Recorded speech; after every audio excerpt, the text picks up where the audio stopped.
આજે ખેતીમાં રાસાયણિક ખાતરોનો બેફામ ઉપયોગ તેમજ પ્રદૂષણના કારણે જમીનને ભારે નુકસાન થઈ રહ્યું છે અને જમીનની માટી પોષક તત્વો ગુમાવી ધીમે ધીમે બંજર પણ બની રહી છે। ત્યારે માટી બચાવવાના સંદેશ સાથે ઉત્તર પ્રદેશની લલિતપુરથી ભારત ભ્રમણ સાયકલ લઈને નીકળેલો યુવાન 18,000 કિલોમીટરની સાયકલ યાત્રા કરીને આણંદ ખાતે આવી પહોંચતા તેનું સ્વાગત કરવામાં આવ્યું હતું।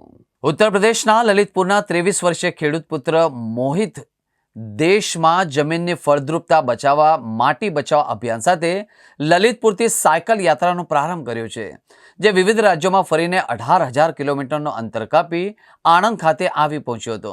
અહીંના ખેડૂતો સાથે મળીને તેણે માટી બચાવવાનો સંદેશો આપ્યો હતો। સાયકલ યાત્રા મોહિતે કહ્યું કે ગુજરાતના ખેડૂતો ખૂબ જ જાગૃત છે અને અહીં પ્રાકૃતિક ખેતીનો વિકાસ પણ થઈ રહ્યો છે, તેમજ રાજ્યપાલ દ્વારા પણ ગાય આધારિત પ્રાકૃતિક ખેતીને પણ પ્રોત્સાહન આપવામાં આવી રહ્યું છે। તેમણે કહ્યું હતું કે 2 વર્ષ દરમિયાન વિવિધ રાજ્યોમાં સાયકલ યાત્રા દરમિયાન તેઓ જે નથી શીખી શક્યા તે ગુજરાતમાં 2 માસમાં ભ્રમણ દરમિયાન તેમને શીખવા મળ્યું હતું। સાયકલ યાત્રા દરમિયાન રસ્તામાં મોહિત ખેડૂતો, પ્રભાવશાળી લોકો, રાજકારણીઓ, અમલદારો, વિવિધ ક્લબો, શાળાઓ અને કોલેજોને મળીને માટી બચાવવાનો સંદેશો ફેલાવી રહ્યા હતા।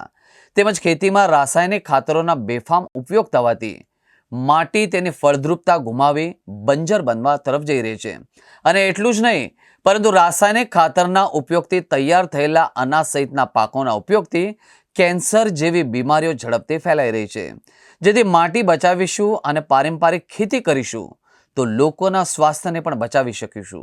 तो मैंने ये यात्रा 16 नवंबर 2022 यूपी बुंदेलखंड में एक शहर आता है ललितपुर, झांसी से 100 किलोमीटर साउथ, वहाँ से शुरू की थी और मुझे 2 साल 4 महीने हो चुके हैं 16 मार्च को। और इस यात्रा का उद्देश्य जो है वो माटी बचाओ अभियान है। तो मैं किसान परिवार से हूँ, माटी में पोषण कम होते जा रहे हैं, तो उसकी जागरूकता के लिए मैं जगह जगह जाके लोगों से बात करता हूँ, उनको जागरूक करता हूँ कि माटी में पोषण कम हो रहे हैं और हम सभी लोगों को एक होकर के सरकार से पॉलिसीज़ की मांग करनी है। और किसानों को भी मैं एक कर रहा हूँ जिससे कि हम सभी किसान होके उन पॉलिसीज़ का फ़ायदा ले सके। तो अभी हम गुजरात पहुँचे हैं। गुजरात मेरा 19वां राज्य है और अभी तक 18,000 किलोमीटर हम कर चुके हैं पूरे भारत देश में, और हमारा टारगेट जो है वो 30,000 किलोमीटर का है, 12,000 और अभी बाकी है। तो अभी हम आनंद में हैं, आनंद से वडोदरा, सूरत, महाराष्ट्र, गोवा, कर्नाटक और तमिलनाडु जाएंगे। और अभी हमारा नॉर्दर्न बेल्ट भी रह गया है जो कि लद्दाख, कश्मीर, उत्तराखंड, हिमाचल, नेपाल और नॉर्थ ईस्ट वाला रीजन है।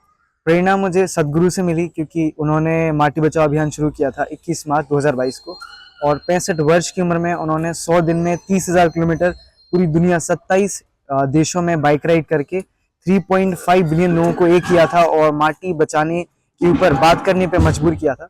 और कई सारे बड़े लीडर्स को उन्होंने एक किया है। और गुजरात पहला राज्य है जिसने सेफ सोइल के साथ मिलकर MOU साइन किया है और गुजरात माटी के ऊपर काम कर रहा है। यहाँ पे आत्मा प्रोजेक्ट गुजरात सरकार चला रही है, तो हम आत्मा प्रोजेक्ट में जुड़ करके पूरे सौराष्ट्र में भी घूमे हैं और कई सारे किसानों से भी मुलाकात करी है जो कि आत्मा प्रोजेक्ट से जुड़े हैं। और आत्मा प्रोजेक्ट से बहुत कुछ मुझे सीखने को भी मिला है। और जब हम गुजरात एंटर किए थे तो पालनपुर साइड से घुसे थे, वहाँ पे बनास डेयरी और सेफ सोइल ने एक इनिशिएटिव लिया है जहाँ पे 40 गाँव के किसानों के साथ मिल करके वो मिट्टी को बचाने की कोशिश कर रहे हैं।